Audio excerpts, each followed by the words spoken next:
All departments reporting full mission readiness. We've got our full complement on board.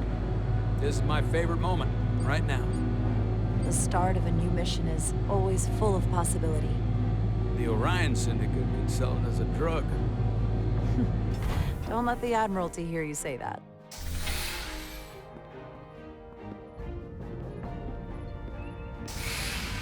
Captain on the bridge. Sit. Sit, everyone. You all know, I'm not big on speeches. We're embarking on the first mission since our refit. Let's make it a good one. Disengage docking clamps.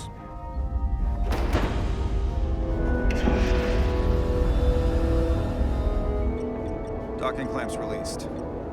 Thrusters ahead, Mr. Handar.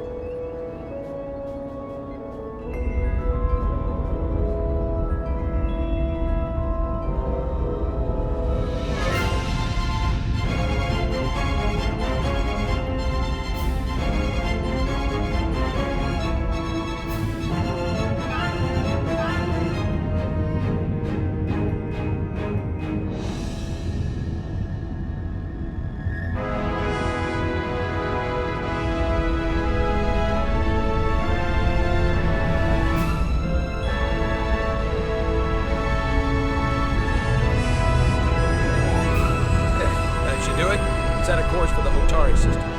Prepare to go to Warp 8. Aye, Captain. You know what? You take this one. Me?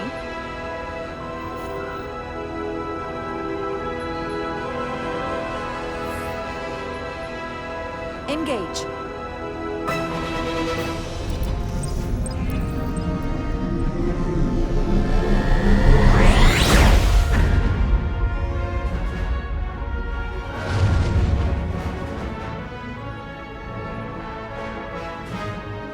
Simple, but effective.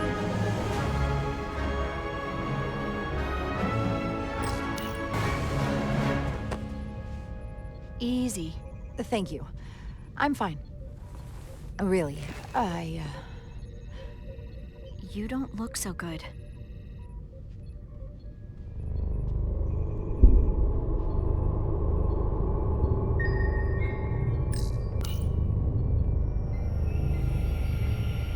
I have to get to sickbay.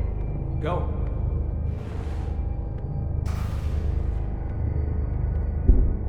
Commander, help me get her inside!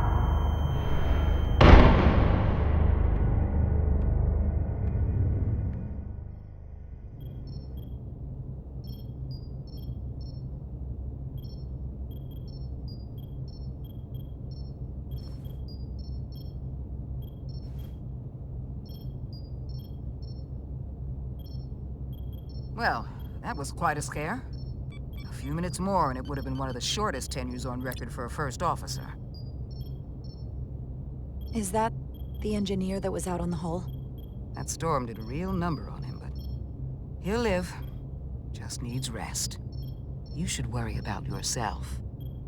Your duridium levels got dangerously low and destabilized your cell structure. This is definitely one of the more memorable first days I can think of. My name is Dr. Aram Duval, Chief Medical Officer. To be honest, I've never met a Kobliad before. You're rare. I know. I was going to say special. Your people's numbers have dwindled, despite the Federation's efforts to find a more readily available alternative to the duridium you need to survive. Yet you joined Starfleet and managed to thrive. I imagine the responsibility must be overwhelming. Maybe even a burden at times.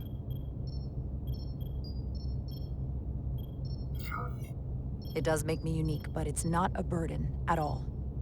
I'm honored to be Kobliad, to represent my people. As you should be. And don't worry, I won't treat you like a science experiment. I just do the science and leave the experiments to Solano. You don't agree with his methods? I don't agree with his definition of acceptable risks. Not when the lives of your crew are at stake. My professional opinion is that the accident took a toll. More than he's willing to admit. He's overstressed, operating in the pressure cooker of his own mind.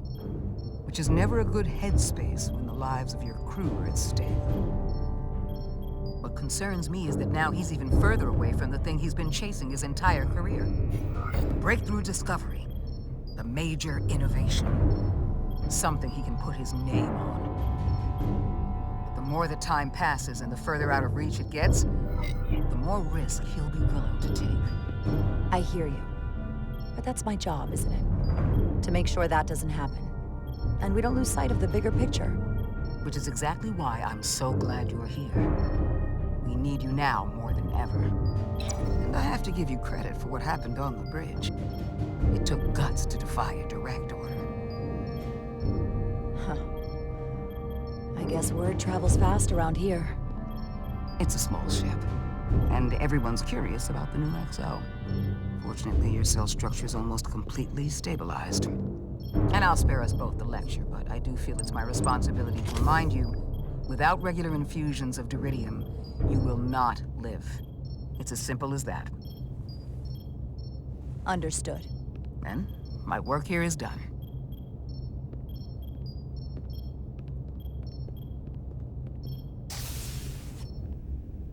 Lieutenant Bedrosian. I came to see if you were okay. We were all pretty worried on the bridge. No one knew what was happening. I'm feeling much better. Thank you. It's just part of who I am. You don't have to explain to me. I understand. I'm just glad you're okay. You trusted me earlier with the shields, and I appreciated that. I want you to know that I have your back. Thank you.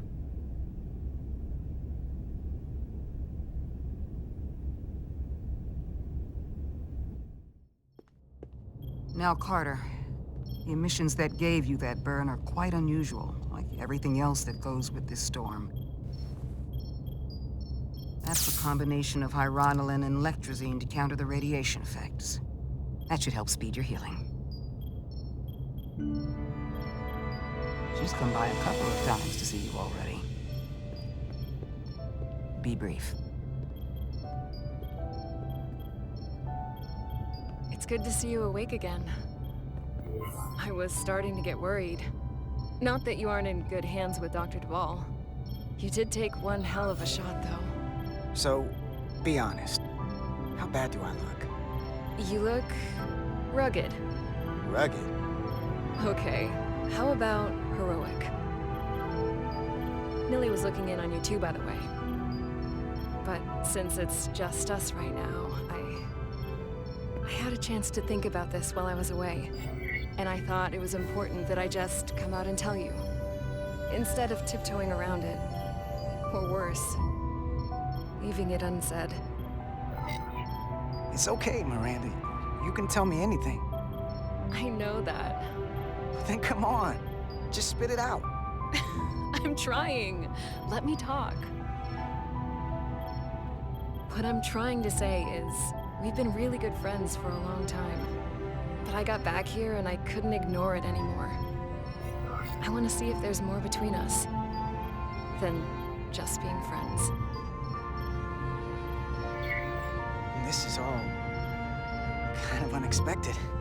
I didn't expect this either. But here we are. And I didn't want to ignore it. I just figured I'd steer right into it.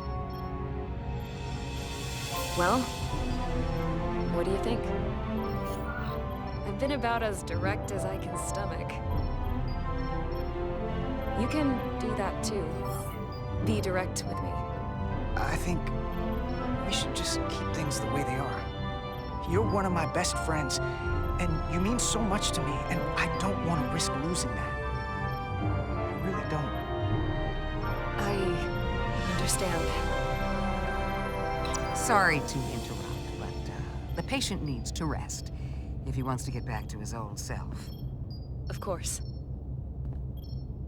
Hope you get better soon. And maybe just forget this conversation ever happened.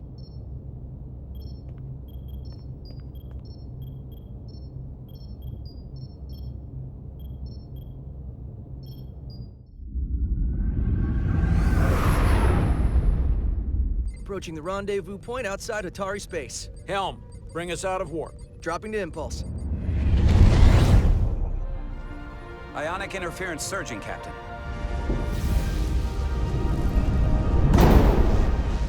Shield integrity holding. We can take it. We are at the correct coordinates to meet the shuttle. Commander Rydek, find us our diplomat, if you will. Aye, Captain. Let's reduce the noise. Filter out environmental signals. I can manually tune what's left for Federation signal types.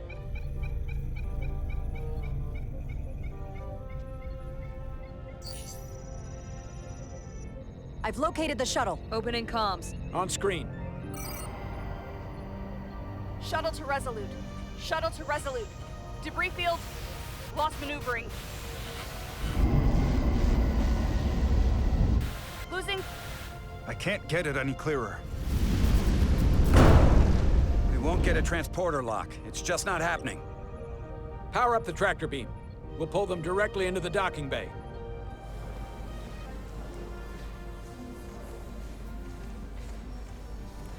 Diaz, you good to run the tractor emitter?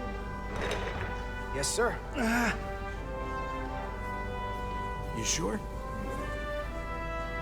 I'm sure.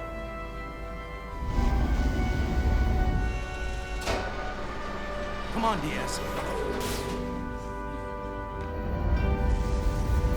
First thing, lock onto the shuttle and stabilize the rotation.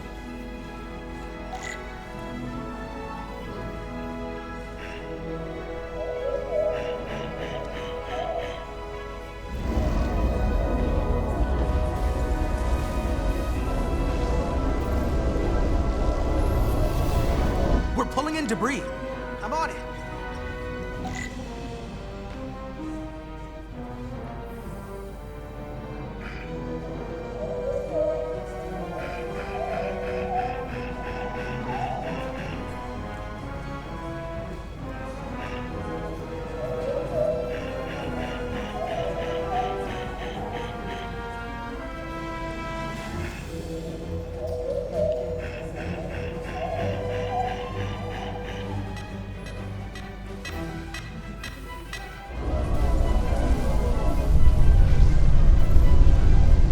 That's gonna take out the shuttle.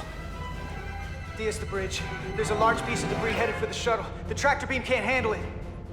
Can our shields take it? I believe so. Commander Rydek, plot an intercept course. On it.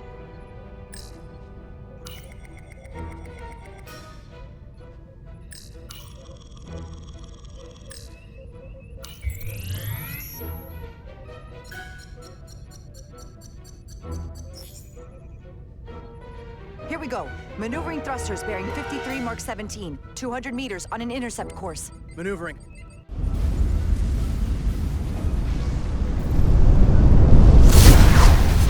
Got it. Whoa! Someone's working hard on the bridge.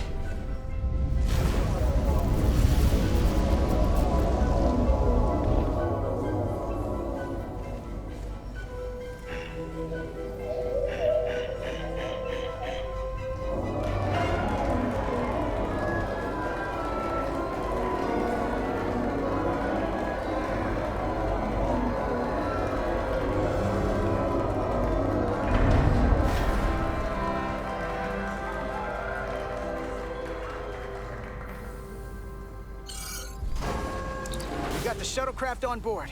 Good job. We're on our way down to meet them.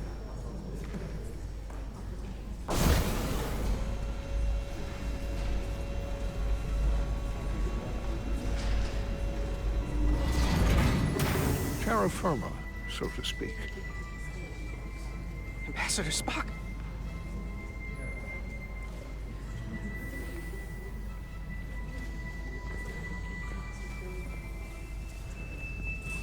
The captain will be right down to meet you, sir. In that case, I will wait for him here.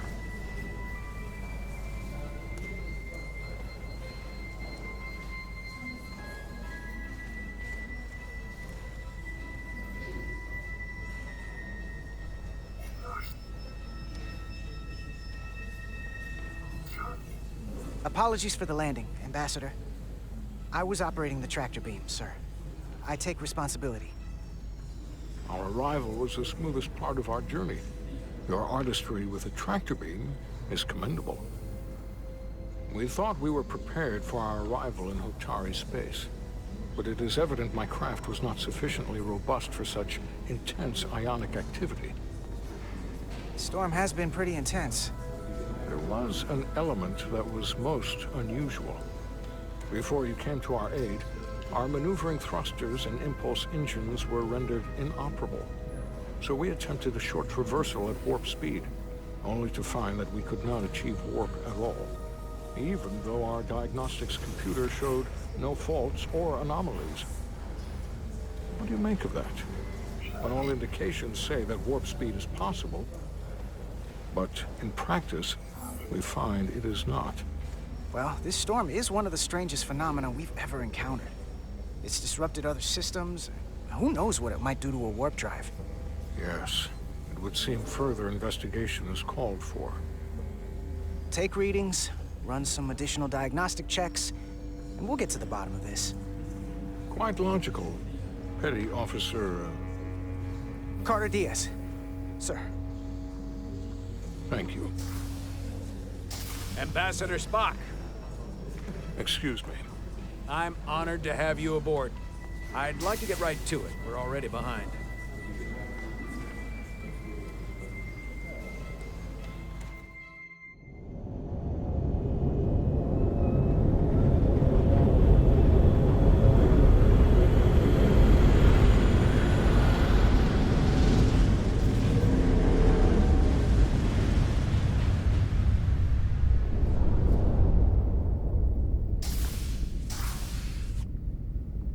Ambassador Spock, my senior staff.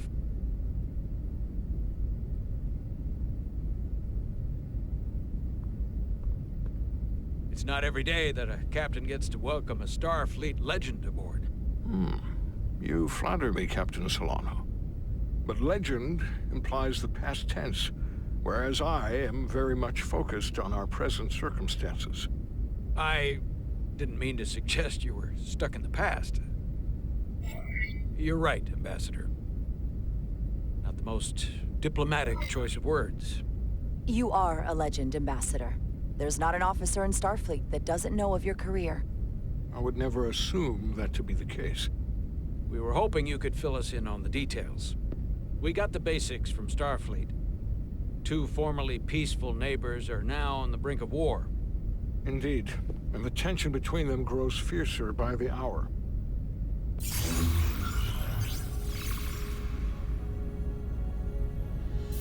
Lydia and Hotari. The Lydians are the more advanced species. They made first contact with the Hotari over a century ago.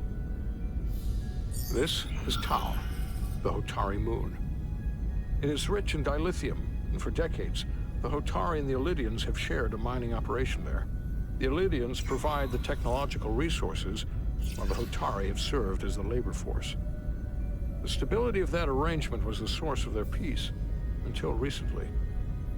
The Hotari have suddenly and forcefully seized control of the mining operations and expelled the Lydians from their system. That is the official story, as told by the Hotari when they requested Federation mediation. But the details remain scant. Communications between all parties have been limited by the ionic interference. Have the Elydians retaliated against the Hotari? Or taken any action against them? Surprisingly, they have not yet responded in kind. They were open to a Federation presence, but it is unlikely the relatively primitive Hotari forces would stand a chance against the Elydian fleet in open war. Left unchecked, this conflict will result in more bloodshed, which is what we are here to prevent. And the dilithium trade hangs in the balance. Clearly, the Hotari have been exploited in this relationship. Maybe we can persuade them peace is the more profitable alternative for everyone. They both profited from the mines. And for the Hotari, something is better than nothing. Peace is our objective, after all. That is correct. We can call it profitable or mutually beneficial, but at the end of the day, the Hotari are still being exploited for their own resources. True peace is not merely the absence of war. And as such, this conflict will surely come again. Neither the Illidians or the Hotari are members of the Federation, so we can't make them do anything. There is an additional complicating factor I should mention. In the past, the Federation has relied on the Illidians as a source of dilithium. That certainly changes things. The Federation sources its dilithium from a lot of places. Yeah, and this is one of them.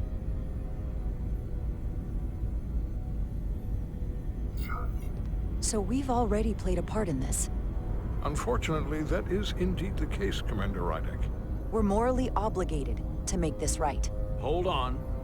Our only obligation is to negotiate the peaceful resolution of this conflict.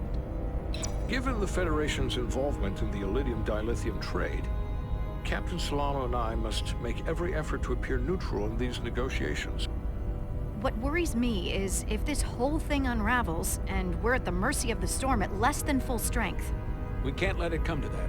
Considering what the Ion Storm has done to our ship, and the Ambassador's shuttle, we have to assume the Illidian fleet has had problems with it as well.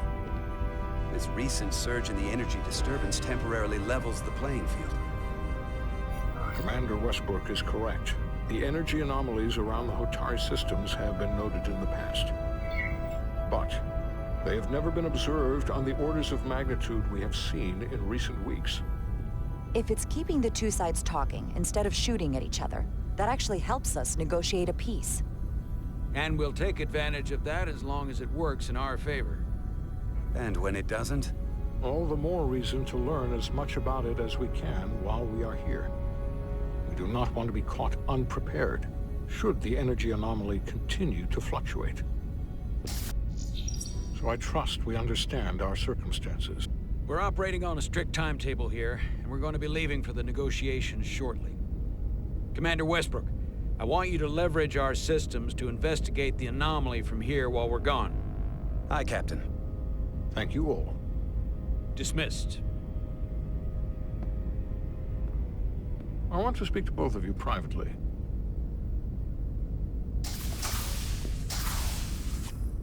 Ambassador Spock, I'd like to make a formal introduction. My first officer, Commander Jara Rydek. Commander, as you are aware, there are limits to what Captain Solano and I can do in our official capacity as representatives of the Federation. But someone in an unofficial capacity, your first officer, for example, would not be bound by those restrictions. Commander Rydek could ingratiate herself to certain parties behind the scenes, where they may be more candid in revealing information that could lead to a resolution. She certainly goes her own way. Maybe that helps in this case. I'm honored to be included in the negotiation process. You're not just included, you are instrumental.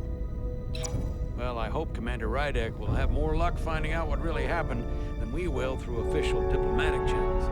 The fate of the negotiations, the interests of the Federation, and the prospect for peace will very well depend on it.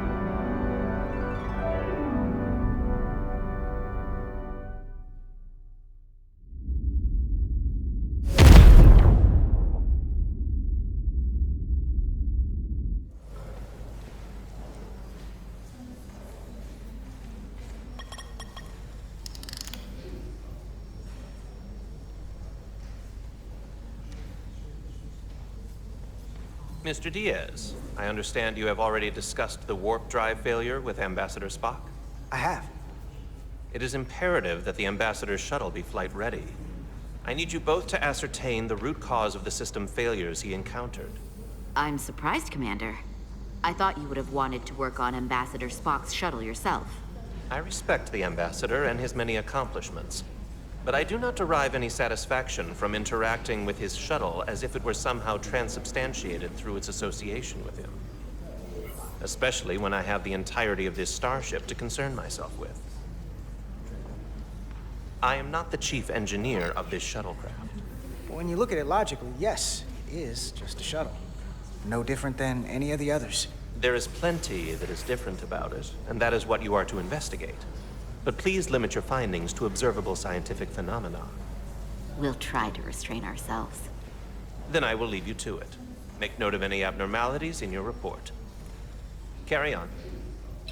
It seems like he's warming up to us. Yeah. Even Chovok has to look at that face and know you've earned some real respect. And I have to admit that I owe you one. You were right to make me go first. I don't know what I was thinking. You've pulled me out of trouble how many times? Call it even. Okay. At the very least, maybe I can track down that bottle of Saurian brandy you're still on the hook for. But first, we have work to do.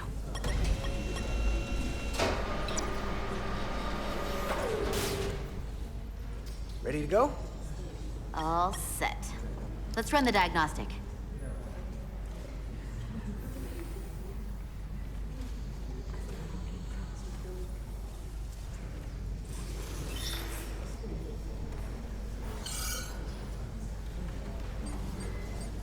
So, I know about your talk with Miranda.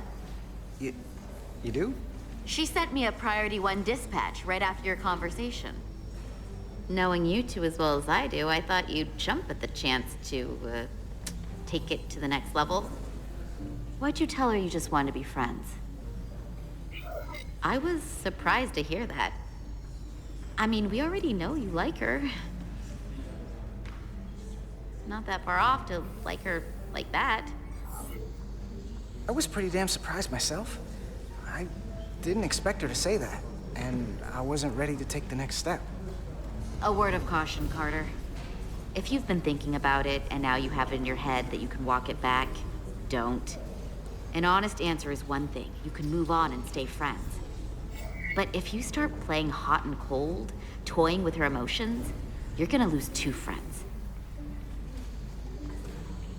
You gotta be direct with her. I think it's better we stay friends. All of us. Don't want to mess up a good thing. I can get behind that. Just, when you see her, don't make a big deal of it, and I'll be there to smooth things over. Is that thing done? Yeah, it's wrapping up. Let's see. The relays along the primary EPS are blown, but the backup relays are all intact. An EPS overload from the warp drive could cause that. But how did the shuttle end up dead in the water? Huh. Well, maybe the ship's data recorder can tell us something.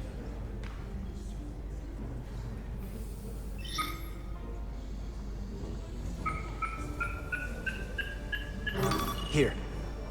They were only about 8 minutes from their plotted warp point. No faults, just those warnings. What are they?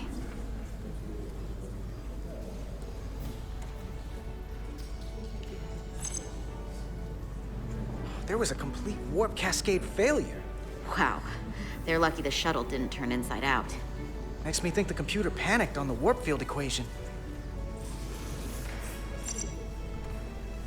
The warp field became inverted suddenly. I've seen this happen when the center warp coil cracks.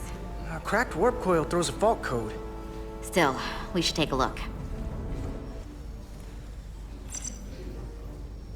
Subspace variance out of tolerance. What does that mean? It means the main navigation array lost sight of space somehow. Will the array going offline cause that? Yes, but it should have also thrown a fault code. Any one of these failures should have thrown a fault. If it was caused by a system failure. None of this caused the relays to blow. Roll forward to when that happened. Yes, ma'am. So here, they take a moment to get their bearings and they attempt to re-engage the warp drive. There. That's the relays blowing. And look, there's another warp system alert. They're all the same. Subspace variance out of tolerance, or warp inversions. Finally, there's a complete warp cascade failure. Then it's one of two things. Either a warp coil is cracked, or the navigation array is offline. That makes sense. Divide and conquer. You want to check the warp coils or the navigation array? I'll check the other. Let's Let's not overcomplicate this. One of these systems is likely broken. I'll check the nacelles for a cracked coil.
I checked every coil on the port nacelle for imbalances.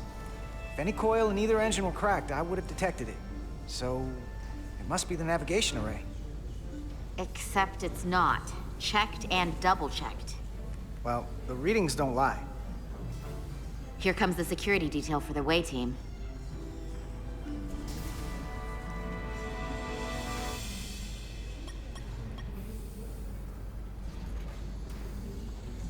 Hey, going planet side?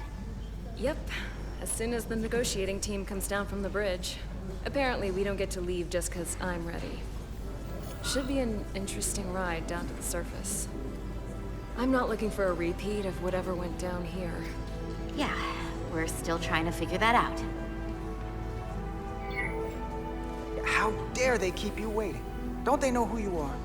I mean, how hard can this diplomacy stuff be? I'm sure I could handle it myself. No doubt about it. Hey, Maris. Aren't these those button pushers you're always hanging out with? And you're the phaser jockeys we always beat in Parisi squares, right? All aboard for Hotari. That another one of the captain's railroad things? Gotta be. I just usually zone out by the time he gets to the whole, steam engines were the warp drives of their day part. Catch y'all later. You don't want to miss your train. I do have to go. Back before you know it, sport. So, I'll catch up with you two then. And we can just... Take care of yourself down there, okay? Stay safe. Always. Don't leave home without it.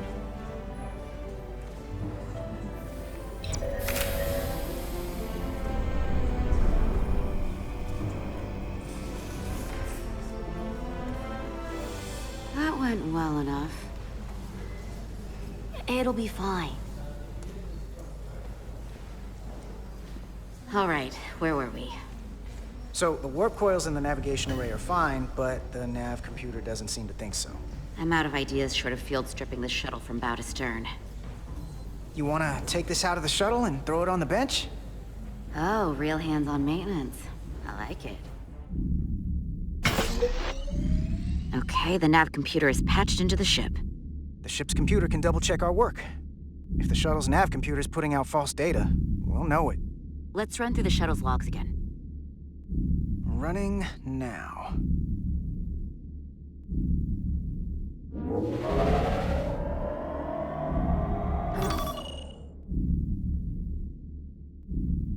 Same. Warp field inversion and a cascade failure. However, the Resolute computer doesn't show the same subspace variance. We're in the same conditions that the shuttle was in when it failed. Why wouldn't the ship's computer get a matching result? What if the subspace variance was a momentary occurrence? That's a possibility, and it would explain why the simulation under our current sensor readings failed to reproduce the issue. But a subspace anomaly strong enough to cause a warp field collapse would leave graviton ripples for days. Let's run with the momentary subspace variance theory for now. Roll forward to the shuttle's attempt to re-engage the warp drive. We need the conditions of space around the shuttle at the moment of warp failure. Resuming simulation.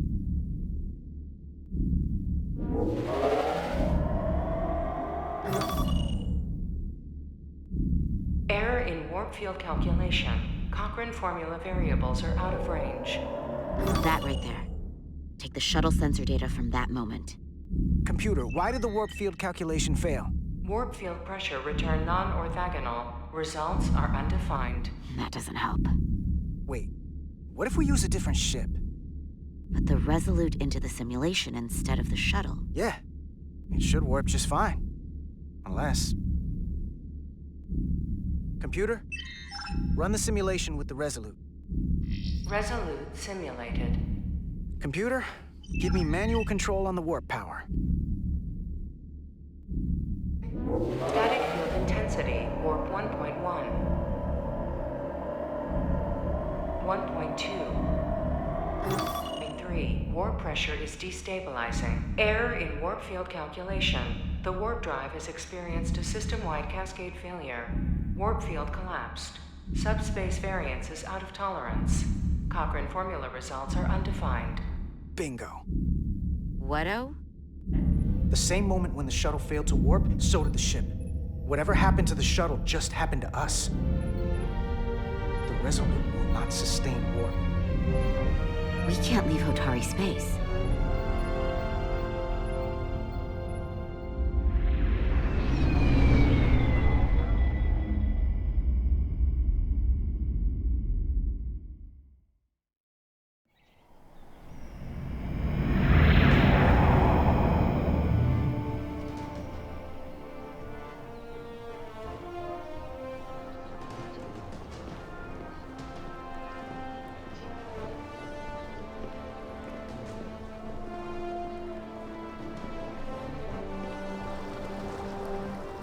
Ambassador Spock, Captain Solano, welcome to Hotari.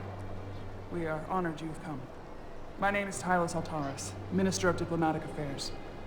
The honor is ours, and this is Commander Jara Rydick, first officer aboard the USS Resolute. You'll find she has a keen mind and unique insight into the dynamics between the Hotari and the Illydians. We are honored to be here as representatives of the Federation. I'm so glad. These must be the representatives of the mighty Federation, the reigning authority in the galaxy. Or so we've been led to believe. Whether that's true or not remains to be seen. But either way, we're grateful you've made the time to come to our little corner of the universe. And you are? This is Galvin, and this is Citron, the heroes of the revolt in the mines.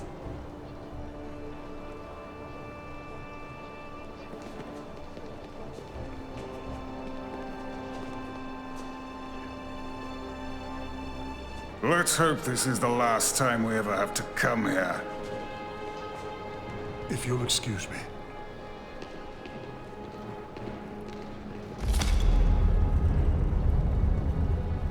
I think we're about to begin.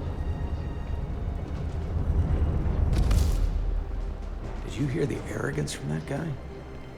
I don't know what we're walking into here. But that guy was something. Something about his tone tells me this won't be easy. That was my sense as well. I doubt he speaks for all of Hotari, so I would urge patience until we speak with their queen.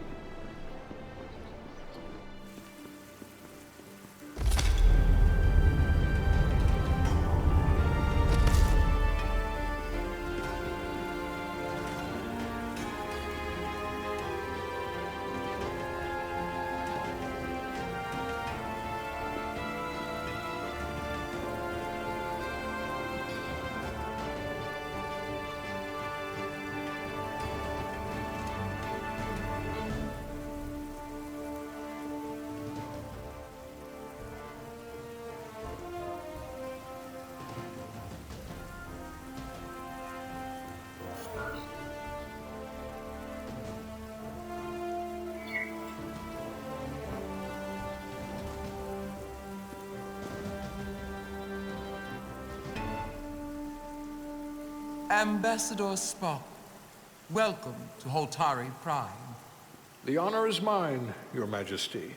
That the Federation would send one of their most respected representatives is not only an honor to the Holtari people and their queen, but a recognition of our stature and importance. Let's get on with it, shall we?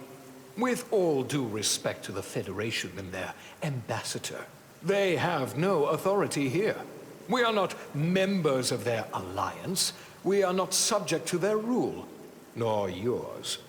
We demand the immediate return of all mining operations to Elydian control, as it has been for centuries and will be for centuries more. That has always been our understanding. That understanding has changed. Then you invite war. And if you cannot remain silent, you will be silenced. But his point is well taken. What is the Federation's interest in this matter? Perhaps you would have us trade one oppressor for another? The Federation remains neutral. Our only interest is the peaceful resolution of this conflict. We are here at your request, Your Majesty. For now. Saying this wouldn't be easy was an understatement. I thought they wanted us here. Was there something you wanted to say, Captain? Oh, no. My apologies. And what about the Kobliad? She's not She part can of... speak for herself, can't she? Then let her.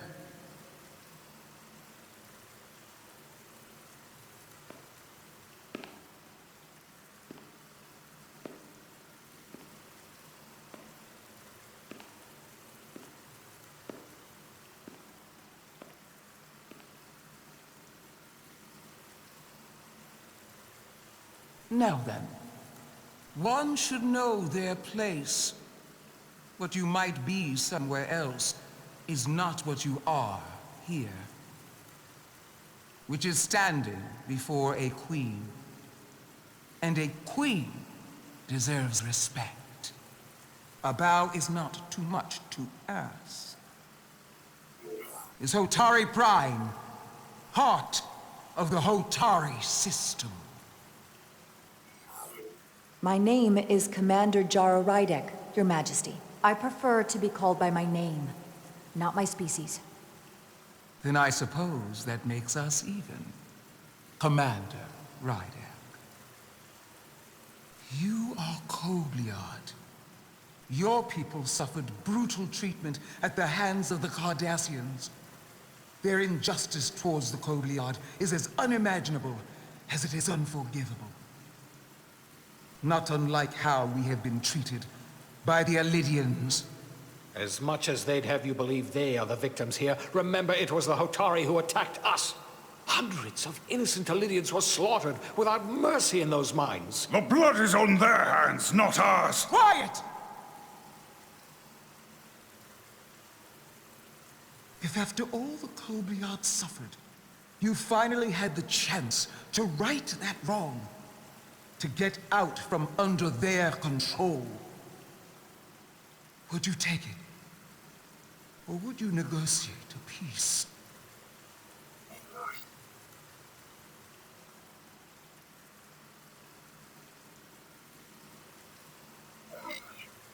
If the opportunity presented itself, and I wish that it had, more than you can know, then I would right the wrong without hesitation. For the sake of the Kobliad, we suffered enough. Of course you would. It would be foolish to do otherwise. The Federation is the most powerful, most advanced alliance in the galaxy. It's widely known we have an abundance of dilithium in our mines. And it's in your interest to secure a steady supply. Your Majesty, if I may. Ambassador Spock would have us believe you're here as a neutral party in the interest of peace. So why are you really here? I want the truth, not your Federation rhetoric. As Ambassador Spock has said, we've come seeking a peaceful resolution to this conflict, and have no interest in your dilithium. I'm not nearly as naive as you must think. The Federation has done business with the Illydians for decades, which makes me question your motives. What they haven't said, but cannot deny, is a simple truth. The dilithium trade would not and will no longer exist without Illydian involvement. We created it for the benefit of everyone, especially the Hotari. We've given them warp technology. We've let them share in the profits. We've made their lives infinitely better than before dilithium was discovered. All of that goes away if the Federation turns a blind eye to their treachery. That is enough of your lies! The Hotari are quite capable of running the mines. We've done so for centuries. So tell me, who deserves control of the dilithium trade and the mines on Tau? Who should the Federation recognize? The Hotari or the Illydians? It can only be one or the other, not both. If I have to choose only one, then it would have to be the Hotari. Well said. How could the just and wise Federation make any other choice? This is an outrage. The Federation has lost all credibility. The mines are ours. Lydia will not be deterred. We will take back our mines by any means necessary. And you will see more blood spilled. I am more than willing to address your concerns, Your Majesty. Yours as well, Representative. But I suggest we could have a more productive conversation with a smaller group.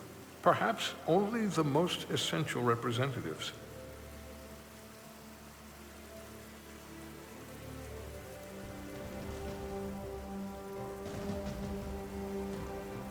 I suppose there is some sense to that.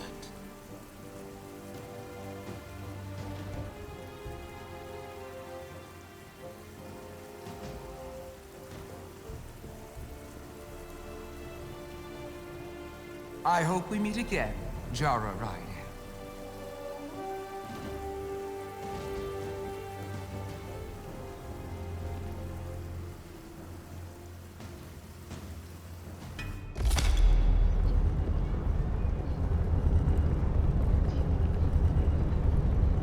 Spock and I will cover everything on the diplomatic front.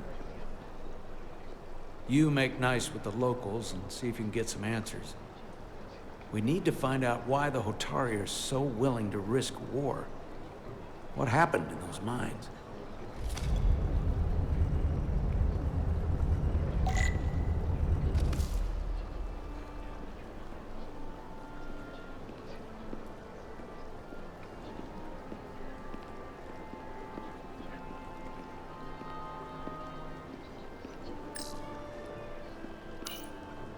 Commander, I'm glad you've chosen to side with the Hotari.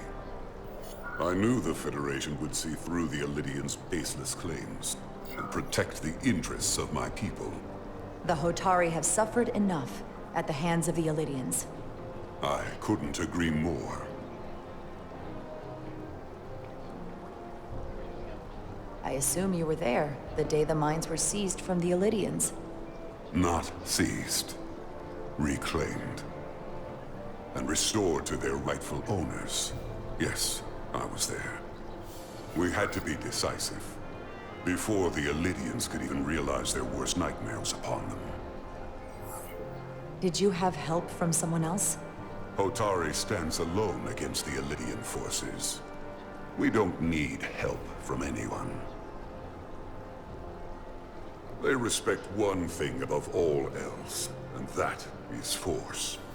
The greater the force, the more certain the outcome. Any talk of making peace is just that, and worth little without the strength to secure it. Which makes me wonder about your ship, the Resolute. Undoubtedly the Federation's finest warship. Ready to contend with anything the Illydians might have in store.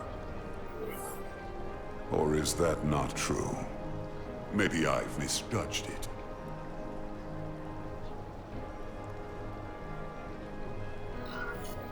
No need to worry. Even in a worst-case scenario, the fleet is always within reach. But it would probably take them quite some time to get here. Maybe.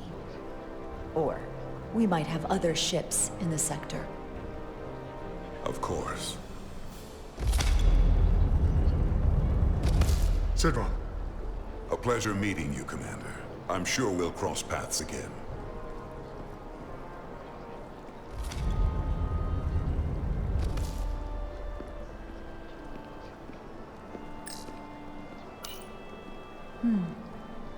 Soothing.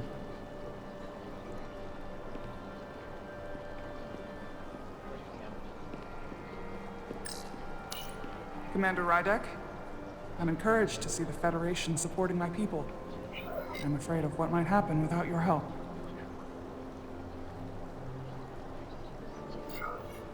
I'm glad to hear it. I just hope you're not the only one who feels that way. I apologize for that.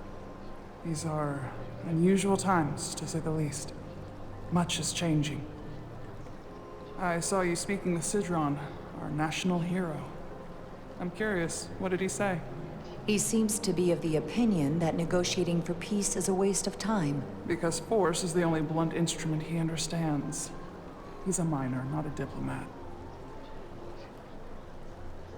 For the first time in our history, the Hotari have the upper hand. We see ourselves as strong instead of downtrodden. New voices have risen up. Old voices shouted down. Galvin and Sidron have become national heroes. Now, they have the Queen's ear. Better or worse, depending on your perspective. I take it they're against a negotiated peace with the Illidians. Heroes tend to want more of what made them heroic. If it were up to them, they'd wage all-out war and bring ruin upon us all. My fear has been that the Illidians will launch an attack and crush us. You've seen their starship, no doubt. They could have retaken the mines whenever they wanted to, but it never happened. And as strange as this may sound, I'd almost say they're afraid. I just don't know what they're afraid of. It's still the same bluster and bravado you would expect from them. But it has no teeth. Like they're afraid of what might happen. Do you think it has something to do with the ion storm? Right now, it's stronger than ever, isn't it? It's entirely possible. I'm not a scientist, but I do know the storm has knocked out all kinds of systems. So maybe Illidians weren't willing to risk their ships, given all the interference.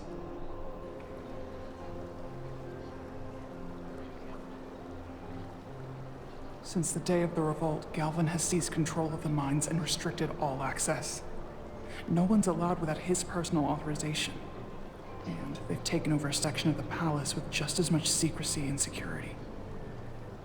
I'm told it could be something they brought back from the mines. They've made inquiries, but everyone pretends it doesn't exist. I strongly suspect they're hiding something. What do you think it is? I've heard rumors it's some sort of ancient artifact, but I haven't seen it myself. How can we know?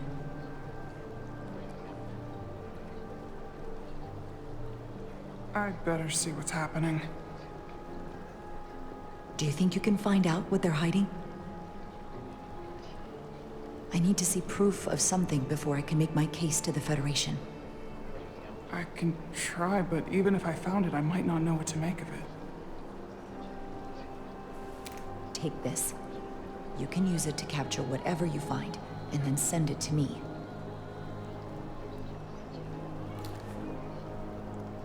Thank you. I will let you know what I find. And I look forward to our meeting again.